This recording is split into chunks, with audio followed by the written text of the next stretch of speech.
Hello, everyone. I'm Jennifer Fidel, the Public Programming Director for the UCC Institute International Center for the Study of Archetypal Patterns. Today is the third of our complimentary four-part series by Dr. Michael Conforti, Ravages of Oppression, Denial, and Life of the Forgotten, which will finalize next Saturday on April the 10th. Before we get started today, there are a few housekeeping notes that I'd like to go over. For the duration of this program, we appreciate if you could keep your mic muted. We will not be taking questions today, but if you have any comments or reactions you would like to share with Dr. Conforti, please type them into the chat, and that will be recorded and sent on to him. Or you can also email Annette at the office, and he can receive them that way. A reminder, too, that we are recording today. Each of you will receive a copy of today's presentation, so please look for that around April the 8th. So now I would like to turn this over to my dear friend and colleague, Dr. Sylvia Barron, Director of International Studies, and she is going to welcome our international participants today. Thank you, Sylvia. Спасибо.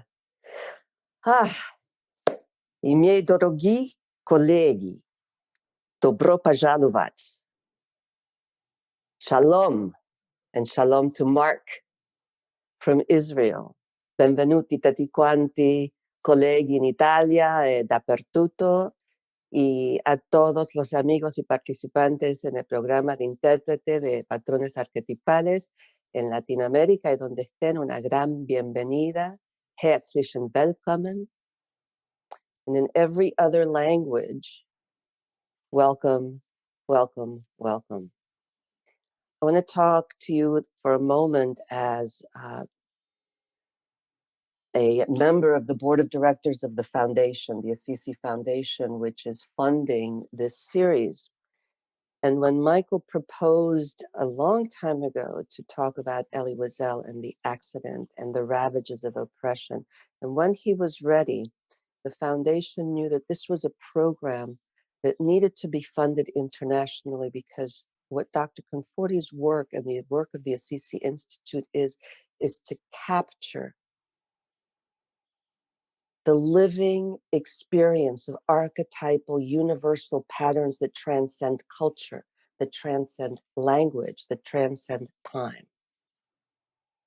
And so it was so fitting that last week we talked about the Hebrew holiday of Passover, which commemorates memory itself. And as we're moving into Easter, it seems so fitting that Psyche has set the table for this timing, because we've gone from the world of remembering and memory to the Easter celebration that speaks perhaps that even after tragedy, after suffering, after death, perhaps there might be something that lives on. And so I was really so moved by the progression of how Psyche did this timing.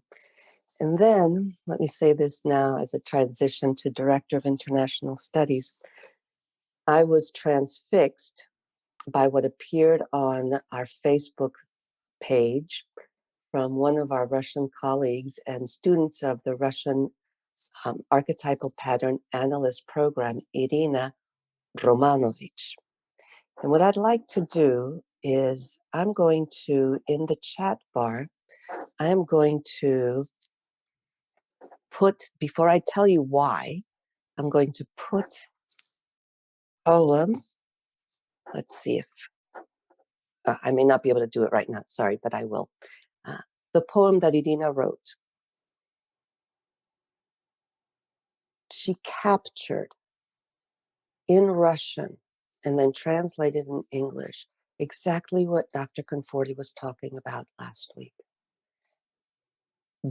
Between Eliezer and Kathleen, it was stunning, it was beautiful, and I will put it on there in a minute.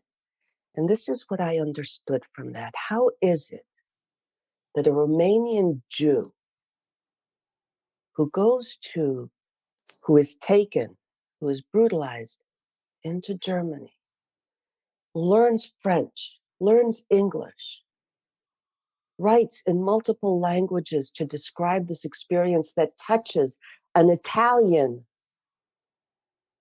the soul of an Italian, and brings that soul to tears.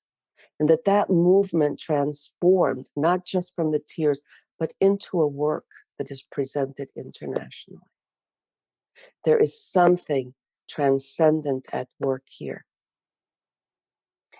And so when Irina's poem arrived just in time, it became very clear that what the Assisi Foundation is doing is really supporting the international dissemination of this way of working. And so what we thought we would do is introduce you to our Russian, actually to the new director of Russian studies, Anastasia Konovalchuk, who will be presenting in Russian, and you will get the translation. Because the fact is that the foundation and the institute is really working so hard to bring this very, very important work to an international audience. So let me introduce you to this unbelievably talented and gifted woman, university professor, director of programs, psychologist, translator, and a truly beautiful, beautiful woman and colleague. We are so honored that you are part now of the Assisi Board of Directors and Director of Russian Studies. So Anastasia. Thank you so much, dear Sylvia. Thank you, Jennifer. Thank you, Michael. Hello. Добрый вечер, уважаемые коллеги. Очень рада вас приветствовать сегодня на нашей встрече, на лекции доктора Конфорти. И есть небольшая информация для вас, да, которой мне хотелось бы с вами поделиться. Во-первых, своими контактами хотела бы с вами поделиться. Если вдруг у вас возникнут вопросы какие-то по поводу нашей замечательной программы «Аналитика архетипических паттернов», которая сейчас как раз начинает новый модуль. Да? Мы начинаем новый модуль обучения и приглашаем всех, кто хотел бы присоединиться к уникальной программе, разработанной доктором Конфорти и которую он продолжает разрабатывать, которая уже занимается около 40 лет. Если вы хотите получить эти знания уникальные, пожалуйста, присоединяйтесь. Мои контакты вы видите здесь в чате. И также хотела бы сообщить вам о замечательной возможности присоединиться к открытой лекции доктора Конфорти, которая состоится 9 апреля в 8 часов по московскому времени. И лекция называется «Архетипические влияния. Что формирует жизнь?». На этой лекции доктор Конфорти коротко, насколько это возможно, да, в течение 1 часа представит результаты вот этого своего гигантского, огромного труда 40-летнего, да, о взаимосвязи, взаимодействии, взаимопроникновении духа и материи и об исследовании архетипических полей, архетипических паттернов. Добро пожаловать, будем рады всех вас видеть. Спасибо, информация о лекции тоже сейчас вы ее увидите в чате. Спасибо, хорошего вечера и хорошего вам настроения сегодня. Thank you so much. And before I introduce Michael again, just know that the poem is going in the Russian and the translation. And here's where I forgot to say that the fact is that Irina had captured this poem 3 years before. So that's what captured me, that the field was constellated, that makes it absolutely universal, beyond space and time. And so here we are again, beyond space and time with Dr. Michael Conforti. Thank you. It's incredibly touching today, Sylvia, your words about language, about the international community, welcoming Anastasia as Director of Russian Studies and Irina's poem. It's just wonderfully inclusive. And as I said a number of times, I grew up in a very traditional Italian home, hearing not Italian but Sicilian growing up, and it just the sound of other languages touches my heart very deeply. Anybody not muted? So, okay, I saw one couple ask her husband, hand me the box of tissue paper, the tissues, please. So, look, I know this material is challenging, it's tough, it's lyrical, it's beautiful. Yes, Charlotte, we saw you with the tissues there. Mhm. And I hope it's touching something in us. And I realize, by the time we finish today, we're going to be on page 30 of the book, and there's 100. So we need at least 10 weeks, I think, to do the book. So we may need another 8 weeks to finish this, okay? So we'll talk about it. A couple of things I want to begin with today, because so much of this work is about memory, okay? Memory, experiences, trauma, all wrapped together into what we can call a life he's trying to make, trying to live, is living. And we had an interesting presentation last week by an Israeli psychoanalyst. I think we have an Israeli colleague, Mark, on the call today. We welcome you from Israel. And it's a wonderful talk. She's also a neuropsychiatrist, neuropsychoanalyst. And she talked about the role of memory and patterns. And she talked about how many of the patterns we develop are created by evolution as adaptive responses, fight and flight and protection, all the things we do. And many times the reactions are no longer adaptive. And we've seen that many times in our life, that we respond in ways that, yeah, they were from our past. They were defense mechanisms. You put your hands up right away when you hear a sound or whatever. And they might not be adaptive in the current life. However, they linger on. And I'm sure there are times in our own personal life, those of you that are therapists, all of us that at times struggle with revel in memories, the darker memories, you want to say, come on, stop. Just stop it. Now, there was a conversation that Elie Wiesel had with some of the analysts in New York years ago. And somebody said, the work of Primo Levi, an Italian that was in the camps, right? Brilliant man, brilliant author. I recommend you read his work. Maybe just put that word in the chat, Sylvia, please. Primo Levi. And they said, if only Primo Levi had a really good analyst, he would have been different. He probably would have never committed suicide. Now, one of those rare moments, Elie Wiesel took umbrage at that comment. Said, how dare you? How dare you think that something, as some form of treatment, can really change somebody that's been through such unimaginable experiences? I read that here, I've been an analyst for 40 years. Many of you have been therapists for many years, analysts for years, and you say, well, of course we want to change. Why would we do this work if we didn't believe change was possible? If we didn't believe that those memories could be, if not transformed, absorbed into a life where we could still sit at a table, have a wonderful meal, see the smoke coming out of a chimney, and not be taken over by memories in the past. If only it was so. If only there was some magic, some miracle, whatever, to do it. And I think when we enter the world of trauma, and I wrote this in the write-up for the seminar, I think when we enter the world of horrific trauma, psychology has gone as far as it can. Now, I don't mean to make disparaging comment. I'm not trying to set up sort of a straw person to attack over there. I've just seen it. Like many of you, I've studied traumas. I've looked at trauma. I've met some of the great trauma theorists, and they've made wonderful contributions. This is not, again, any disparaging comments about what they've done. It's not it. But there's something about entering the heart of it and letting it live and giving it expression that doesn't seem to happen that much in our field. I think for good reasons. I mean, I mentioned, I think in the very first week, there are some trauma therapists that are saying we should really not even focus on the trauma anymore. Okay. So what are we going to do with all the facts that we know that, as Freud said, and many of the greats have said, it's a return of the repressed. It comes back. Traumas have a boomerang effect.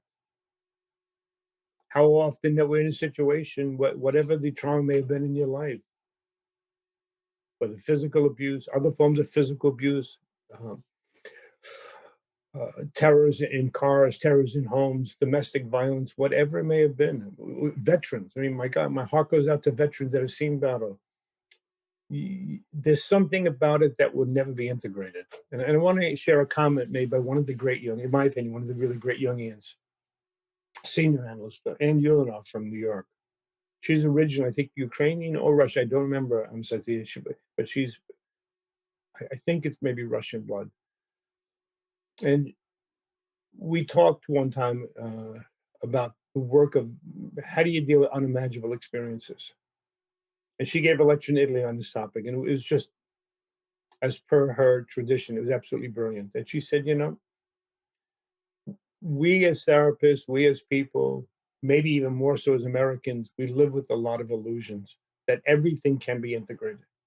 Everything can, you can metabolize it. That's a lot of therapy, right? We metabolize it, we integrate it, we dance it out, we sing it out, we draw it out, we scream it out, we cry it out, whatever, and we can find some way to do something with it. She said, there may be no ability to metabolize deep traumas. There may be no integrating experiences because they may not be integratable. You still need to find a place in your home somewhere, on a bookshelf somewhere, on some wall in some part of your house to let them live. And I'm repeating something I said somewhat in the beginning, but it's more forceful today about letting go of our illusions. The other thing that I want to speak about briefly as a preamble to the talk today is I mentioned Eric Kandel's work on memory. And if you haven't seen some of his videos, you're missing something. He's one of the world's great teachers, phenomenal teacher. And he got the Nobel Prize for his work with memory. And something he said, which is very powerful. And let me say why I'm getting into his work right now. Much of the work of the Acts, the book of the Acts, is about memory. He can't seem to ever put it in its place. Memory constantly, it's like you have a home by the water, and the water continues to come over the bank. It comes over the bank. The memory comes over the bank, floods out your flower garden, floods out your beautiful barbecue, floods out that beautiful pizza oven you built. It floods it out. You put bigger banks, it comes over the bigger banks, it goes under, it erodes every restraining wall. And we say it's unfortunate, maybe quite neurotic, tragic. Maybe it should be different. Here's a question, and you know, questions are as important as a lot of the answers. Because a question means you're wrestling with the material. Here's a question I have. Why is it in the world of Elie Wiesel, in the entire Jewish tradition, there's so much about memory? Read the book, The Forgotten by Elie Wiesel. Maybe we'll do that as another course of time. A very powerful book. And many phrases, he said, look, without memory, we'd have nothing.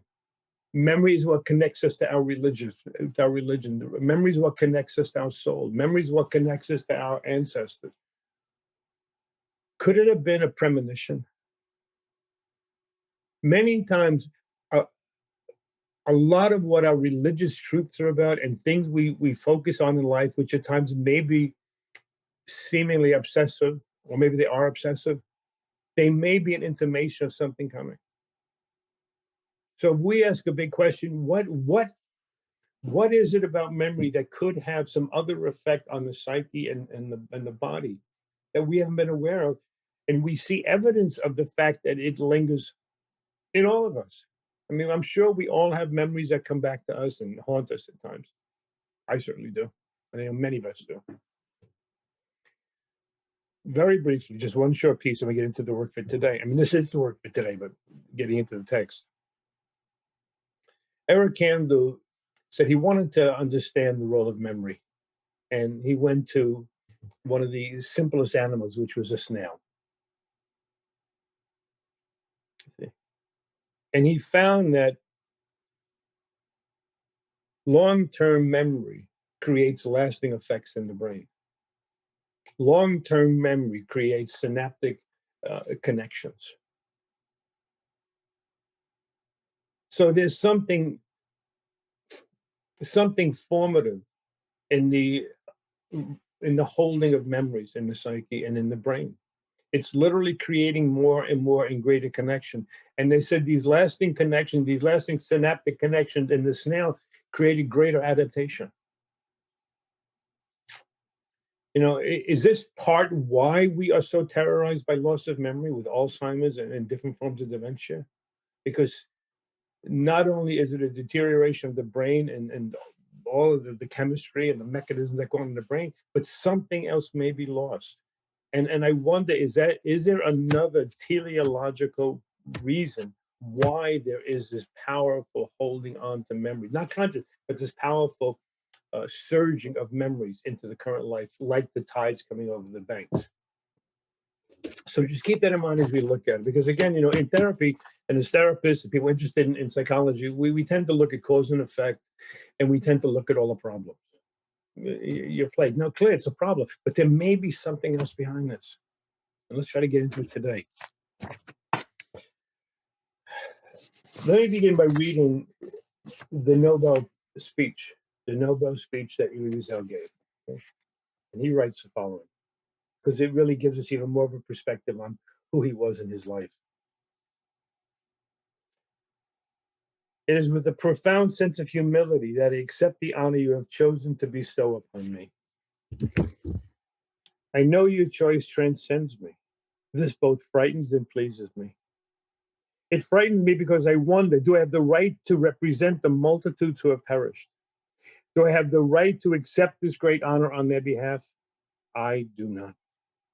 That would be presumptuous. No one may speak for the dead. No one may interpret their mutilated dreams and visions. It pleases me because I may say that this honor belongs to all the survivors and their children, and through us to the Jewish people with whose destiny I have always identified. I remember it happened yesterday or eternities ago. A young Jewish boy discovered the kingdom of night. I remember his bewilderment. I remember his anguish. It all happened so fast. The ghetto, the deportation, the sealed cattle cars, the fiery altar upon which the history of our people and the future of mankind were meant to be sacrificed. I remember he asked his father, can this be true? This is the 20th century, not the Middle Ages. Who would allow such crimes to be committed? How could the world remain silent? And now the boy is turning to me. Tell me, he asks, what have you done with my future? What have you done with your life? And I tell him that I have tried to keep memory alive, that I have tried to fight those who forget, because if we forget, we are guilty. We are all accomplices. So you see that there's such a reverence or a holding a sacred space for memory. With memory will come the beautiful things that may come over the restraint or the retaining wall, and some of the floods that will destroy. Both are going to be there, but there may be another purpose to memory. Last week we left off pretty much when he was going to the hospital, and this is a major part of the story.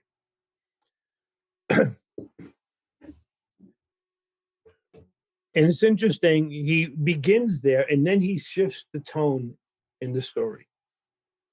And we get to page 27. He changes. We're in the hospital and then he shifts. And it's interesting because in many ways there's a shift from the hospital, which may be symbolic of something that I worked on here, which is the hospital a symbol of our illusions of what can be cured?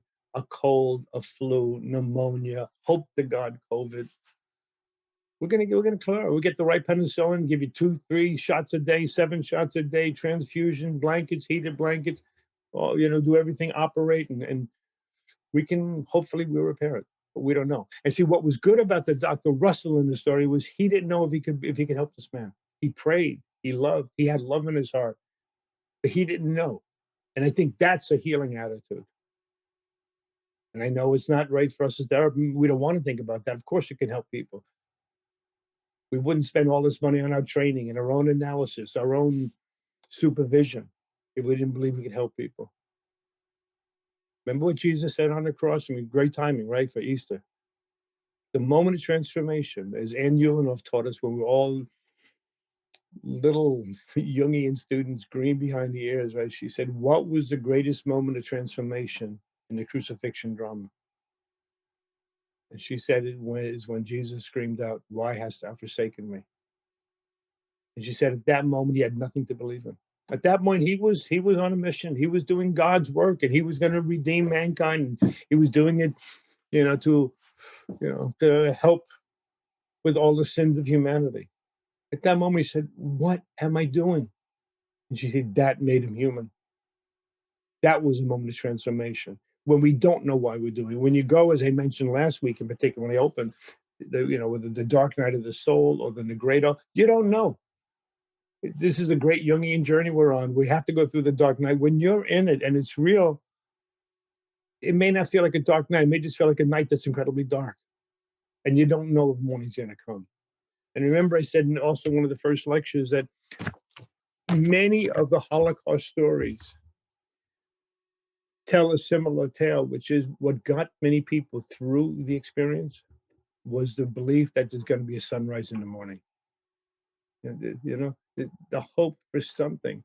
They had to believe in something. But there are moments, and that's where Wiesel comes in. Wiesel didn't have much he believed in. So here he goes out. Now, this is something interesting because we look at the characters in the story, both perhaps as real life characters, as Kathleen was real, as a colleague of mine told me, he met her years ago. We now meet a different female figure. We meet Helena.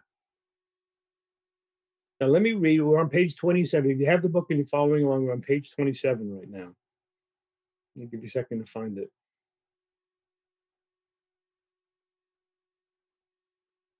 Now, Helena is what I call another contrapuntal moment. Contrapuntal in music refers to two harmonies being played simultaneously.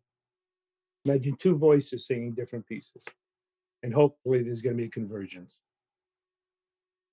We see this throughout the work. I mentioned last week when he had the accident, and all of a sudden, here he is. He feels he's dying, and he was close to death.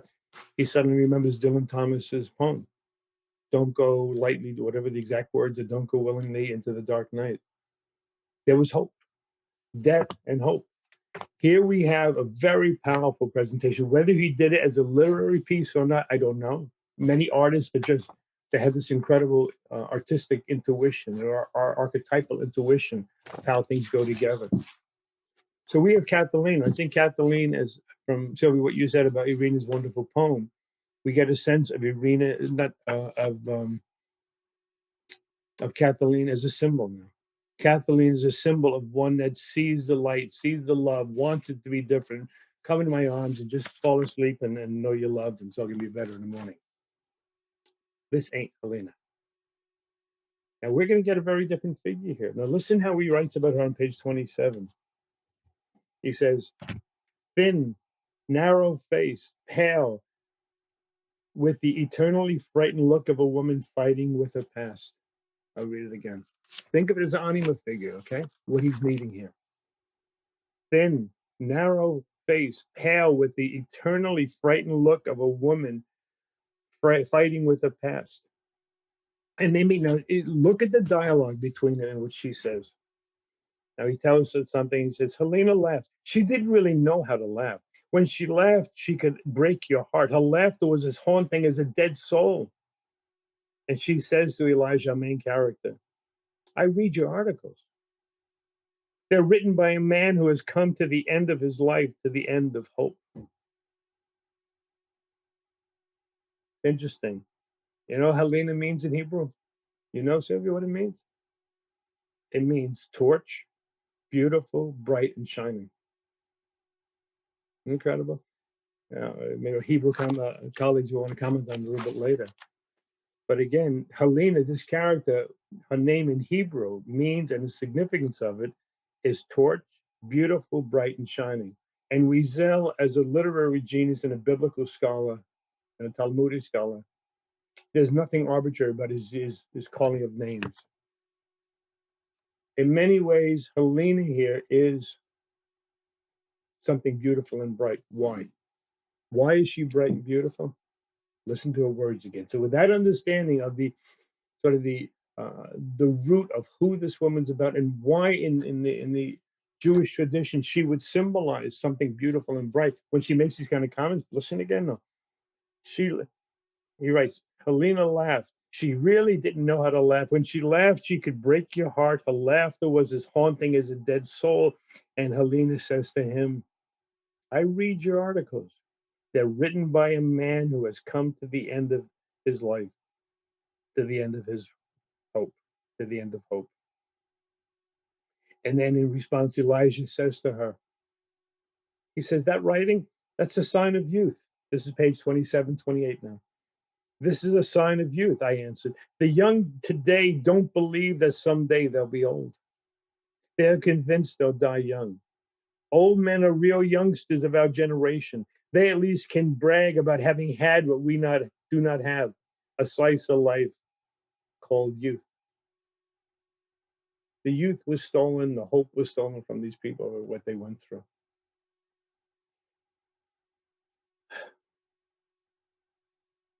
The young woman's face became still paler, he writes. What you're saying is dreadful. And he writes, I was going to leave, making believe I had an urgent phone call I had to respond to, when I noticed a worried look in Helena's eyes. Helena said, look who's here. Look who just came into the room. It's Kathleen. Go and see if she wants to join us.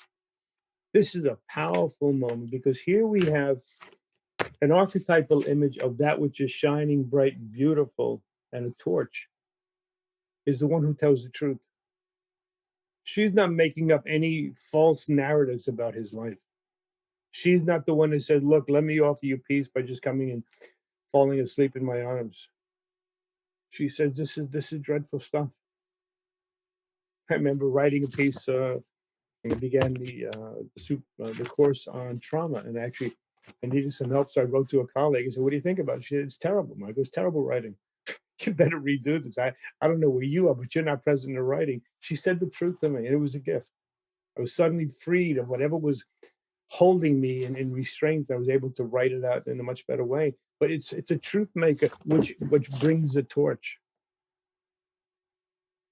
This is the lesson for all of us. And I do something I really feel especially good about in this seminar is I think we have begun to develop a understanding of Kathleen as a symbol, as a symbol, which is a symbolic for a way of life, a way of how we approach trauma. Either those of us that have been in trauma, those of us that are with people that have been through trauma. Kathleen doesn't offer what's needed. In many ways, Helena does. So again, another contrapuntal moment. Two anima figures coming together. And we find out that it's a very strange marriage quaternity here. When he writes on page 28, 29, Shimon loved Helena, and Kathleen loved somebody and loved Shimon. No one loved the person they were with. So all the sense of does love, whatever this love thing is, did it ever find rooting? Can it ever really find a soil within which it could take? Or is it constantly doomed, destined to fail? Now, like many of you, I can imagine we all have a refrain that says, stop it, just stop it. The whole world's not like that.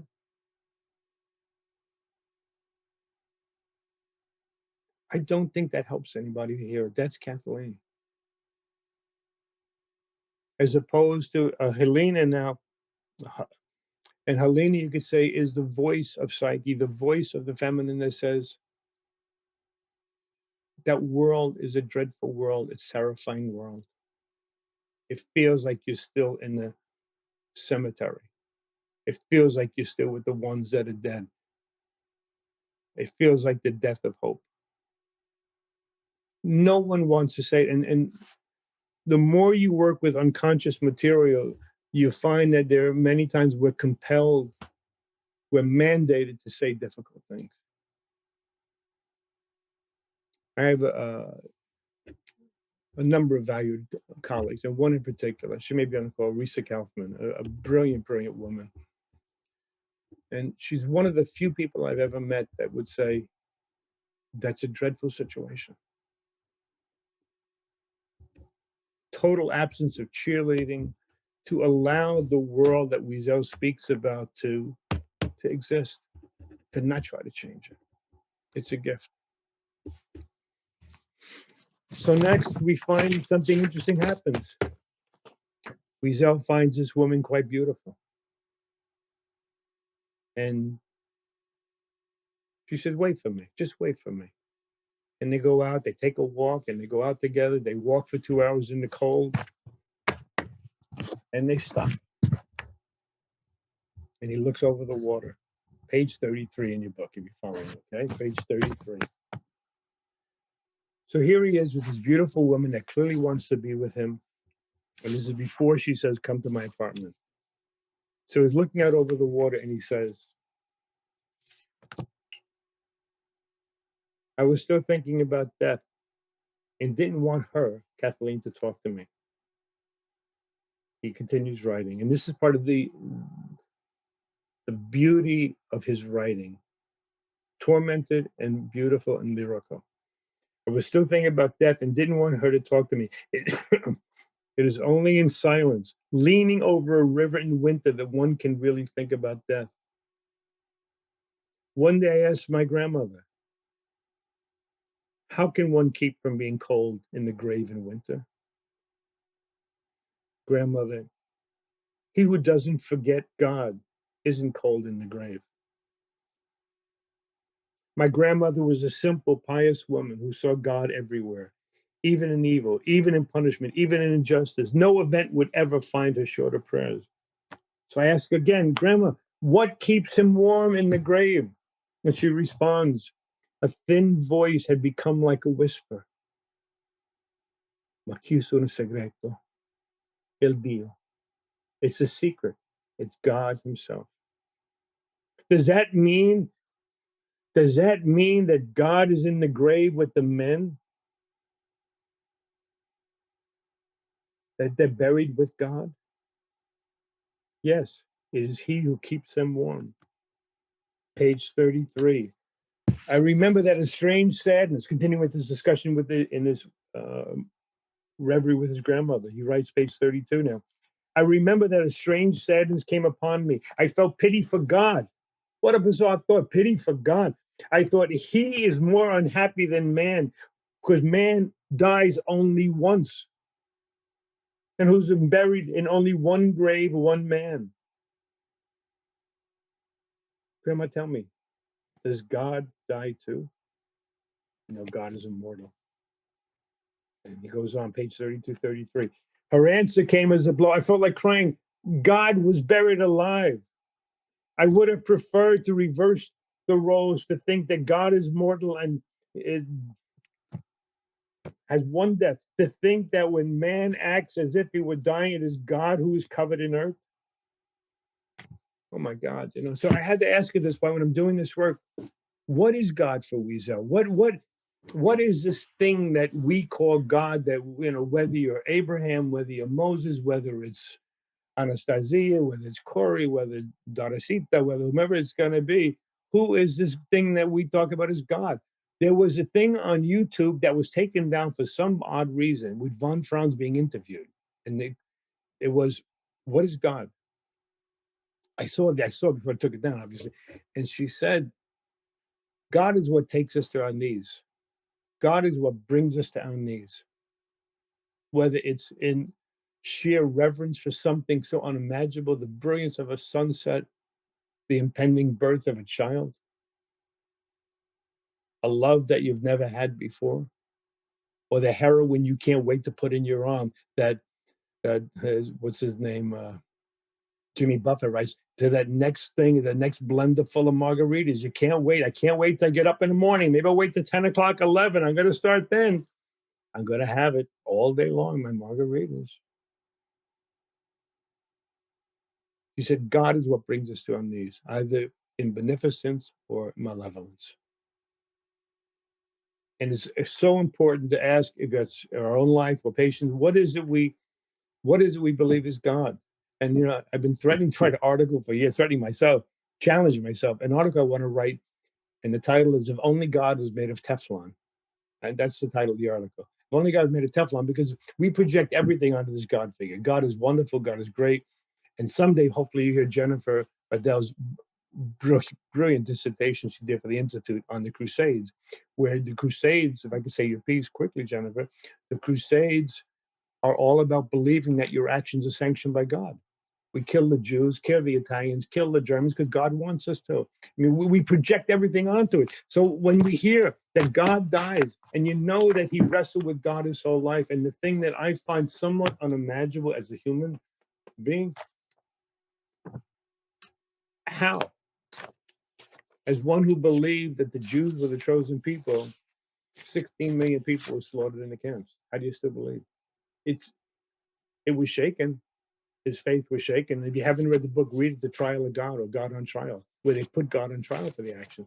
But somehow it never seemed to, his belief and his love of a God never really weakened. And here, so I found a piece that he writes about it with God. So you see where I'm going to, what he wanted to say, to try to understand what is this archetype of God for him, or what does he project onto it, which dies with people, and how he pitied God. Isn't that line incredible? I felt pity for God. I thought he's more unhappy than man, who dies only once, who's buried only one grave. God dies every time someone dies, if my grandma's right. So then in terms of God, he says, I would be within my rights to give up faith in God, and I could invoke 6 million reasons to justify such a decision. But I am incapable of straying from the path charted by my forefathers, who felt duty bound to live for God. Without the faith of my ancestors, my own faith in humanity would be diminished. So my wounded faith endures. He does admit it, right? So my wounded faith endures. And then I explained to him, God, how naive we were that the world didn't know it, and that we would go on believing in God. It was injured, it was tortured, but he still believes his whole life. At that moment there, he's having these reveries about his grandmother, and Kathleen touches my arm. He says, don't touch my arm. I was thinking of my grandmother, and you cannot truly remember a dead grandmother if you're not alone. Again, right? Here they are, they're in the cold, walking, I believe it's in Paris at this moment, on a cold winter day, overlooking the water, it's freezing. She touches his arm, because obviously she's very attracted to him, and there's something brewing between them. Who knows what it really is? And she touches his arm. He says, don't touch me. I was thinking of my grandmother, and you cannot truly remember a dead grandmother if you are not alone. He writes, and it continues, page 33. Suddenly it occurred to me that my grandmother's smile had a meaning for the future that was to be revealed. She knew that my question did not concern her. Oh my God, this is incredible what happened. I'll read it again. It's so powerful. The whole piece here. Suddenly it occurred to me that my grandmother's smile had a meaning that the future was to reveal. She knew that my question about God and burials did not concern her, that she would not know the cold of a grave. Her body had not been buried, but entrusted in the wind that blows in all directions. And it was her body, my grandmother's white and black body, that whipped my face as if punishing me for having forgotten. No, grandmother, no, I haven't forgotten. Every time I'm cold, I think of you. Let's go, I'm getting cold. I'm sure we all want to shake them. Come on, here's this beautiful woman. She may not be perfect, but she loves you, she wants you. It may be a moment of having some intimacy. It may be okay, it's consensual, whatever language you want to use. Where is he? And here's our question, as analytically oriented people: what is his grandma providing for him? Again, 2 moments. Kathleen, and this contrapuntal issue, it runs throughout the story of the accident. These two harmonies running together. In many ways, you could say the grandmother, which is almost always symbolic when it comes up in a dream or a story, the grandmother, the great mother. It's the great mother. And we're going to hear a little bit later on, this is a great mother who loved him very much. A grandmother that would tell him the truth, would never scold him, would never punish him, would never ridicule him. She adored him, and she told the truth about issues. Was his unconscious bringing up something wonderfully generative, difficult, but a generative moment to remind him that the generative feminine was still alive. She wasn't trying to bring him to suicide. She was trying to bring him to his heart. And when he realized, talk about forgotten, right? The part of the title of the talk, Jen, as you gave today, what happens to the forgotten content? Something I've been working on for many years, because they don't go away. What was revealed in this moment, which he may have been able to put on a shelf somewhere and lock away. Here's the line again. Remember this line, how powerful it is. I'm sure you can tell what he's alluding to. That my questions about the grave did not concern her, page 33. That she would not know the cold of a grave. Her body had not been buried, but entrusted to the wind that blows in all directions. And it was her body, my grandmother's white and black body, that whipped my face as if to punish me for having forgotten. No, grandmother, no, I haven't forgotten. Every time I'm cold, I think of you. Let's go. I'm getting cold. It's the crematorium. It's the ashes. Remember the story? I forget who wrote it, Angela's Ashes. There are a number of books about the ashes that remain. So now we have a little bit of time. Kathleen says, come on, let's think. And they start walking again. And she said, go on. Here's where you live. This is my apartment. And he does know the big, heavy door to her apartment. It's interesting, right? She says, do you want to come up? And he writes, page 33 yet. I had to fight against myself not to say no. I wanted to stay with her too much, to talk to her, to touch her hair, to see her fall asleep. But I was afraid. I was afraid of being disappointed. She opened the heavy door and we walked up one flight to her apartment. I was cold. And I was thinking in my grandmother's face, thinking of her face, and her face was pale and white like the transparent desert and sad, and whose shawl that she always wore was as black as dens of the nights of cemetery. My grandmother was there, but who was there? Was it Kathleen or my grandmother or both? And again, remember, he says, I had to fight against myself not to say no. This is, again, it's a tortured moment. Now, we do find out, of course, that Kathleen didn't fully understand all this, but, sometimes you have relationships that are not perfect. And it may have been something that could have been good enough for him at that moment. Should he have said no? I don't know. As a friend once said, sometimes what gets you through the night, that's not ever abusing anybody, never abusing anybody. But we see here the presence of the grandmother. And I think the grandmother is coming to him as a sign of benevolence, that benevolence still exists in the world somewhere, that love for him, the care for him, and one that can live with the memory still exists. So after that, he seems to be free to go back to the hospital. It's interesting. We're almost like this little segue from the hospital to this scene with Helena and the apartment, and the grandmother comes, and then he goes back to the hospital. We have a few minutes. We're now on page 34. Okay, the accident in the hospital. Page 35. Suffering from high fevers and a thirst that seemed like it could never be sated.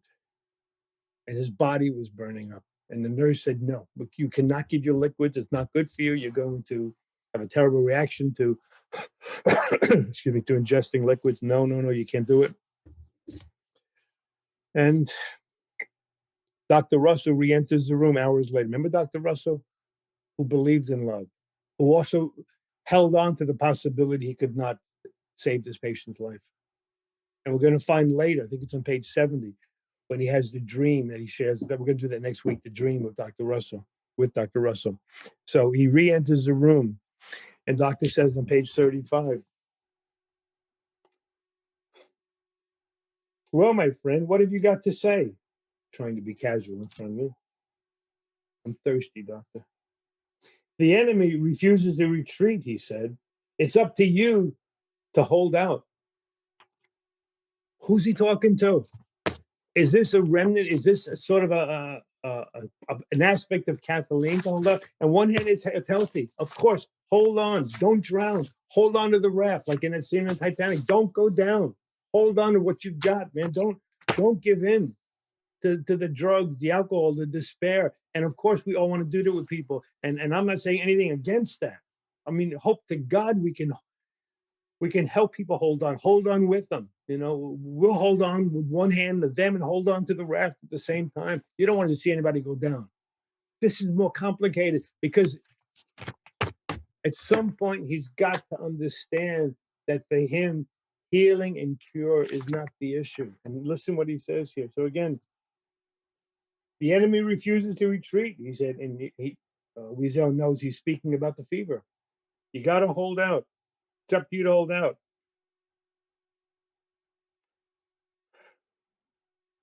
And he says, doctor, where's the exact line? They'll win, doctor. Hell will win. Don't you understand? Hell is going to win. And then he goes on. This is another incredible part.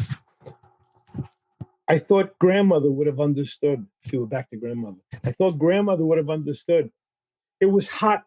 It was hot in this airless, waterless chambers. It was hot in the room where her livid body was. And I don't want to read the rest. You can read it for yourself on page 30, but I don't want to put the words there. They're very difficult to say. Okay, read it if you want for yourself. But listen to what he's saying here. He's dying of thirst. He's burning up. His body's on fire, probably 105 temperature, right? And he goes on, I thought grandmother would have understood, not like the doctor that said, you got to win, you got to hold out. He doesn't understand. It was hot. Listen to what he's saying here. Listen for the derivative symbolic communication about a real life experience.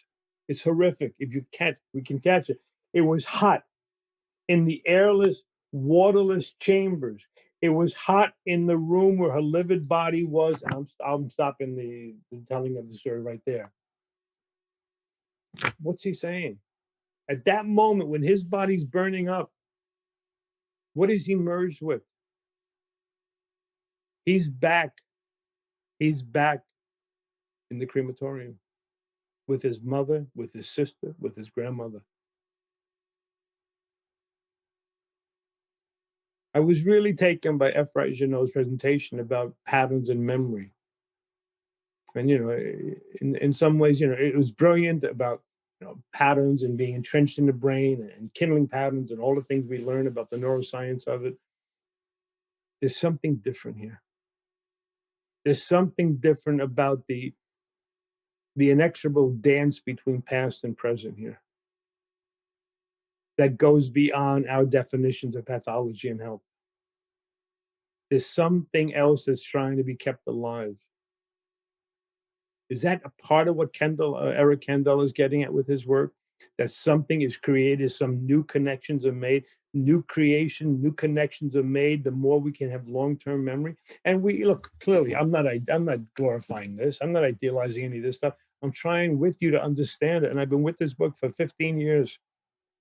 And as Sylvia said in an absolutely beautiful introduction today, you know, I've been deeply touched by this and trying to find a language to talk about it. And I hope some of these words speak to you. His words, not mine. Some of his words speak to you. So he goes on here. Page 36. Here we see again the two worlds. Page 36. Needing to speak out loud. I need to speak out loud the story of my grandmother. And this all speaks to this relation to what I'm seeing as a benevolence. He needed to hold on to something. I remember when my mother was dying, right, about 10 years ago, maybe 12 years ago.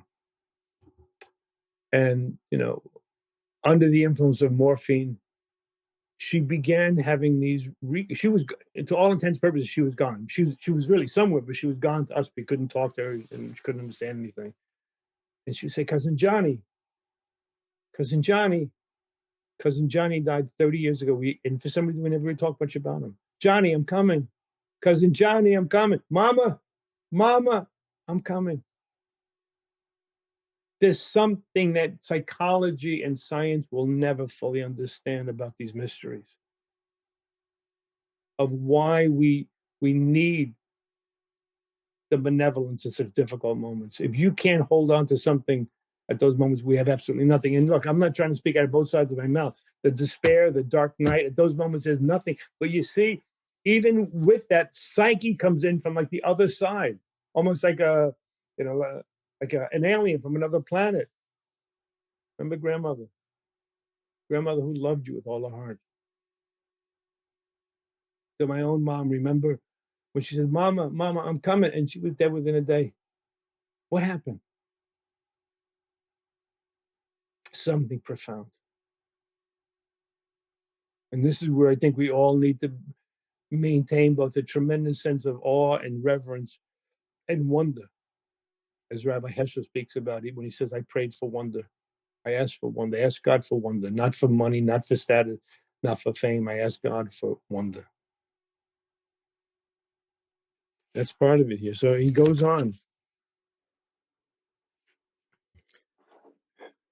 He said he describes the time he stole money from his father and gave a boy who was in need, a boy that didn't have any money, didn't have much, lost a lot of family members. He said, the boy had nothing. I want to give him some money. So I took it from my dad's, the cash register from the store. I gave it to the boy. My father found out and he scolded me. He slapped me. He did these terrible things.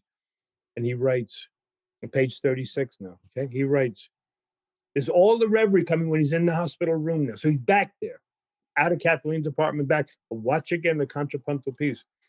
My father, he slapped my face and I ran to my grandmother. I could tell her the whole truth. She didn't scold me. Sitting in the middle of the room, she lifted me onto her lap and she began to cry. She began to sigh. Her tears fell on my head while she was holding me against her bosom. And I discovered to my surprise that a grandmother's tears are so hot that they burn everything in their path. I felt the burn on my face. But it was love. It wasn't terrible things. I felt the love of my grandmother who I can speak to and talk to honestly. And it's just beautiful. I'll read it one more time. This is page 36 if you're going to be following with your book. My father, he slapped me in the face. So I ran to my grandmother. I could tell her the whole truth. She didn't scold me. Sitting in the middle of the room, she lifted me onto her lap and she began to sob. Her tears fell on my head, while she was holding me against her bosom. And I discovered to my surprise that a grandmother's tears are so hot that they burn everything in their path. And I will add a piece. They burn everything in the path, perhaps even the pain of my father's scolding of me. Next, near death and burning up in his mind, being with pain and comfort, he has the memories of benevolence. Now, here he is, his grandmother's with him. Now, what happens next? Again, if it's a writing style, unbelievably brilliant. So here he is, grandmother. I'm on my grandmother's lap. She's holding me. And doctor comes in on cue. And the doctor says, Dr. Russell says, she's outside in the hallway. Do you want her to come in? Who? Wait a minute. My grandmother. My grandmother's outside. He is wrapped in the world of his grandmother's, but that's the only world he knows at this moment, the world of his grandmother, the world of the benevolent, the one who takes him and wraps him in her arms and loves him. You want her to come in right now, said the doctor. I mean, it's perfect. It's like the moment in Goretzky's piece when the soprano's voice matches the instruments. She's outside in the hallway. Do you want her to come in? No, I don't. No. I was talking to my grandmother. Who's out there? He writes. I didn't want her to see me. I knew she had died. She had died of thirst, maybe, and I was afraid she wouldn't be as I remembered her. I was afraid she wouldn't have the black shawl on her head, nor those burning tears in her eyes, not that clear, calm expression that you could make your own and you would never forget. She's outside.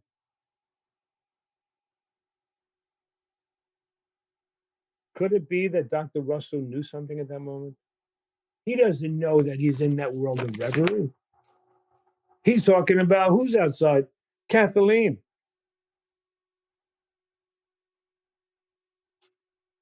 So I'll finish with this piece. Page 37. He writes, my tears left scars on my cheeks, on my lips, on my chin. I was crying for my grandmother, crying for something I loved. From time to time, they even managed these tears to slip under the cast on my arms. Why was I crying? I had no idea. I think it was because of my grandmother. She used to cry often. She would cry whenever she was happy and also when she was unhappy. She would cry because she could no longer remember the things that about happiness and unhappiness. I wanted to prove to her that I inherited her tears, which, as I see, the tears open all doors. Absorbed in the world of the grandmother, the crematorium, grandmother's bosom, Dr. Russell says, well, look, it's up to you. Kathleen can come back tomorrow. Kathleen, what did she have to do with this? How did she meet my grandmother? How did she get here? Kathleen, I said, letting my head go back. Where is she? She's outside, the doctor said, surprised in the hallway. I'm finishing with this last very 1 minute. Sorry. She's outside. The doctor said, surprised. Bring her in. After a while, Kathleen came in, moving to kiss me. You mustn't kiss me. Kathleen doesn't understand why she can't kiss him again. Again, he's got to push her away. He's not there. We're going to pick up on page 40 next week. So book your calendars for the next 10 weeks. It's a long story here. But Thank you. Thank you. Thank you, Michael, on behalf of the foundation, the Institute, the over 500 people who are listening and going to listen to this incredible lecture. I invite you all to return next week that you may enjoy your holiday, whether you have already celebrated or continuing to celebrate. And may we continue, as always, with this material with a stout heart, with a steady hand, and with our unflinching gaze. Good night. thank all of you. Good day. Bye-bye. Thank you all.